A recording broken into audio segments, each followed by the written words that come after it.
Hello everyone, welcome to my channel Lecture Notes. So today I'll be explaining a poem, Lady of Shalott, which is written by Lord Alfred Tennyson. As you all know, Tennyson as well as this poem is set up in Victorian society and in Victorian society, two things were prominent. One thing was that they believed that artists should remain in an isolated place, and secondly, women should be living in the shadow of a man. So this is the basic theme of the poem which I have written here, two basic points which I'll be explaining further. The poem is often interpreted as a metaphor for the solitary nature of the artist's creative life, suggesting that the artist must be distanced and inevitably isolated from the surrounding world. We can relate this poem to Plato saying art is imitation of life and artist's chair is twice removed from reality. So basic crux is that they believe that an artist should not be living with the normal people who do their daily wages. He should live in an isolated place so that he can so that his creativity can grow. Second point is the Lady of Shalott also represents Victorian anxiety about women's sexuality, which was heavily policed. For Victorian women, virginity was idolized and desire demonized. The poem suggests that such repression is fated to fail, however, and that restrained sexuality becomes a destructive force when it inevitably breaks through. So, two basic themes of this poem is that how uh, the artist should be isolated, and secondly, how the woman here, which is Lady of Shalott, should be also in the shadow of men. Starting from the lines, on either side the river lie long fields of barley and of rye that clothe the world and made the sky, and through the field the road runs by. So here Tennyson is giving us an imagery, a very descriptive picture where on there are long fields and on one side there is barley and on the other side of the rye.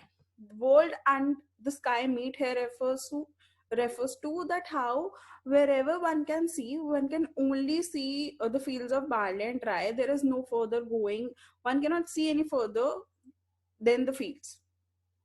And through the field the road ran by to many towered Camelot, and up and down the people go gazing where the lilies blow. Round an island there blow the island of Shalott. So Camelot is a place where all the people live. It is a town basically where the people go up and down. They have a livelihood. On the other hand, Shalott is the place which is an isolated where the Lady of Shalott lives alone. So two opposite forces is introduced in the first paragraph itself. So the poem starts with an imagery where a descriptive picture is framed in the reader's mind. On one side of the river, there is barley, and on other side is the rice. These grains are so much that it appears that the whole world or the view is covered with these grains, only as if they are just about to meet the sky. That whenever the people see, they can only see grains meeting the sky. Initially, only Tennyson has described two opposite places which is going to exist in the poem. One is Camelot, a normal domestic civilization where the passer by goes up and down, while on the other hand is Shalott, which is secluded and only has flowers going. So, from the description of flowers, also you can see that on one side there is barley and rice, that full of civilization where people live, and on the other hand there are wildflowers growing on the other side, which is this island of Shalott. Through this field, there's a road running towards the castle of Camelot, which is the legendary home of King Arthur and his knights. So Camelot is full civilization where people grow their grains, they have a livelihood, they do their work, and Shalott is a place which is isolated, and Lady of Shalott only lives there. Moving to further lines. Willow whiten, aspen quicker, little breathes dusk and shiver through the wave that runs forever by the island in the river, flowing down to Camelot. Four grey walls and four grey towers overlook a space of flowers, and the silent isle embowers the Lady of Shalott. So the description of the trees, that how they're quivering, how they're shaking, that the trees and the breeze seems perhaps a little scared, that they're going pale and willows are white. Flickering and shivering also suggests that there's something more going on here than just a normal autumn day.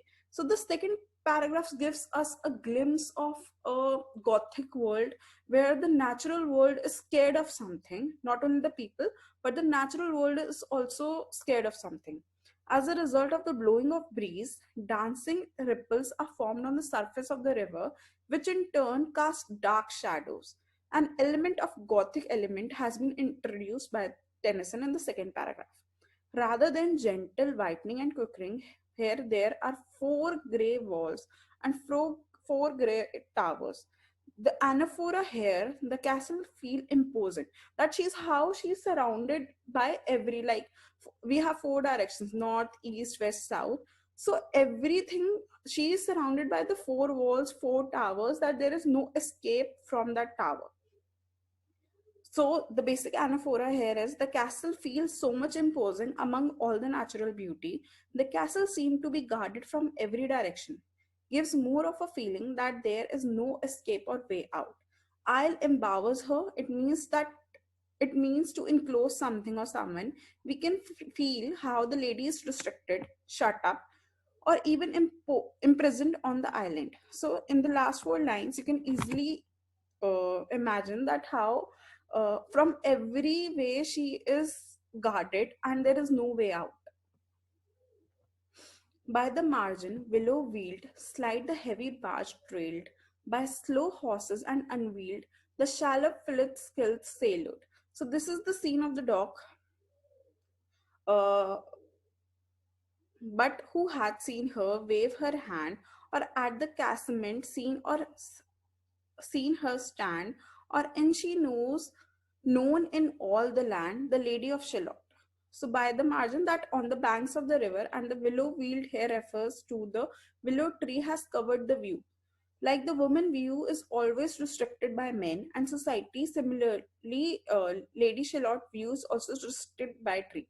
That how on the margin and the banks the Lady of Shalott fort is there, and there are so much willow trees that nobody can see Lady of Shalott, and Lady of Shalott also cannot clearly see other people. So her view is also restricted. Not only the towers are guarding her, but the natural beauty is also empowering her that she cannot see anything.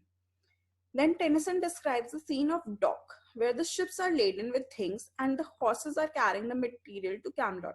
Basically, Camelot is a fully civilized area, so all the important grains or necessity things are loaded and unloaded on dock, and the people are carrying those goods to Camelot. Unlike Shalott, which is described as serene and gothic, Camelot is seen as full of life, that there is constant movement. The first paragraph also, it has been referred that the people are going to and fro, and here also in this third paragraph also, it is seen that the people are moving from one place to another continuously, and it is full of life. Then Tennyson talks about how no one has seen Lady of Shalott at window ever. Nothing is known about her. She is a mystical force which nobody knows about, but they do believe in her existence. In the last four lines, the question mark has been asked that has anyone seen her? They only feel that there is a presence, but nobody has seen her ever. Only reapers reaping early in among the bearded barley hear a song which echoes cheerily from the river winding clearly down to towered Camelot, and by the moon the reaper weary, piling shivers in unplanned airy, listening whispers, this is the fate. So only nobody has seen Lady of Shalott, but they have heard her in the early morning or in the late at the night, and that too her she is singing something. Again, in this paragraph also, there is a scenic beauty is painted by Tennyson in the minds of the reader, where the reapers are collecting barley, and while doing this, they are listening to the song which is sung by Lady of Shalott. And in the last line, this the fairy has been referred to Lady of Shalott, where the people of Camelot recognize as her not as fellow human being who is kind of a neighbor or lives nearby, but they see her someone unfamiliar spirit, that's something mysterious or something which is not part of their world. How Shalott and Camelot are divided, and how the Camelot people doesn't treat her as a woman. They treat her or think about her as a mysterious figure which they don't have any idea about. So thank you for watching this video, and I'll be sharing the second part in my next video.